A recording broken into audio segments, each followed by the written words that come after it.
நாகை மாவட்டம் நரியங்குடி, வேதாரண்யம் உள்ளிட்ட பல்வேறு பகுதிகளில் கனமழையால் பாதிக்கப்பட்டு முகாம்களில் தங்க வைக்கப்பட்டுள்ள பொதுமக்களை தமிழக பள்ளிக் கல்வித்துறை அமைச்சர் அன்பில் மகேஷ் பொய்யாமொழி நேரில் சந்தித்து ஆறுதல் கூறினார். தொடர்ந்து போர்வை, மளிகை பொருட்கள் உள்ளிட்ட நிவாரணப் பொருட்களை வழங்கினார். பின்னர் மழை வெள்ளத்தால் பாதிக்கப்பட்டுள்ள நெற்பயிர்களை ஆய்வு செய்தார். இந்நிகழ்வில் மாவட்ட ஆட்சியர் ஆகாஷ், தமிழக மீன் வளர்ச்சி கழக தலைவர் கௌதமன், கீழ்வேலூர் சட்டமன்ற உறுப்பினர் நாகை மாலி உள்ளிட்ட துறை சார்ந்த அதிகாரிகள் உடனிருந்தனர்.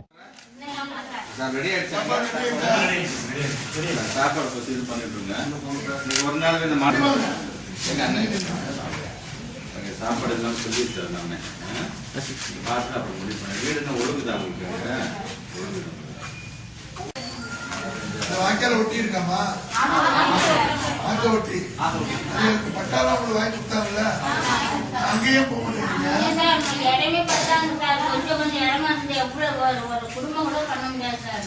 அவ்வளவு அளவுக்கு கொடுக்குறாங்க. நாங்க எப்படி ஒரு பணங்கிறாங்க, நாங்க எப்படி இருக்க முடியும்?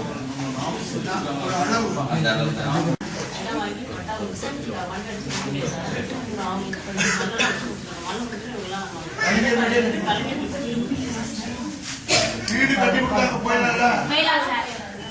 சீக்கிரம் ஆரம்பிச்சு நான் வந்து பார்க்குறேன்.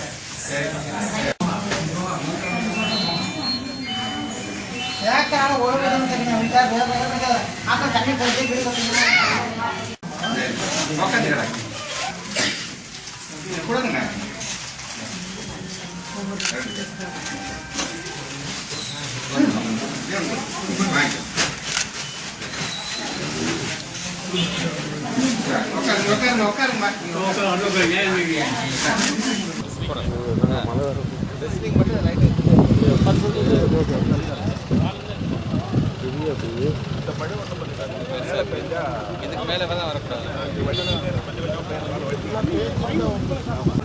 முக்காடி தண்ணி இருக்கு, அதுக்கு மேல பயிர் முக்கால் உறவி வந்து காலிக்குள்ள இருக்காங்க.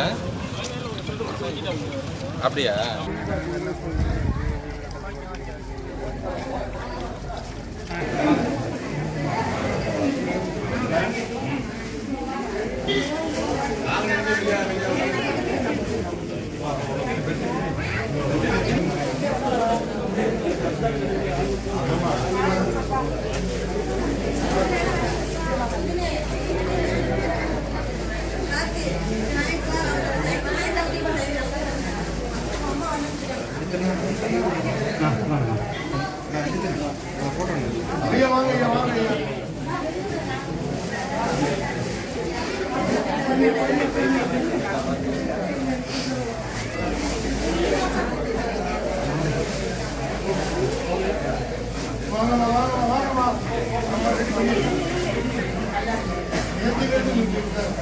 வாங்க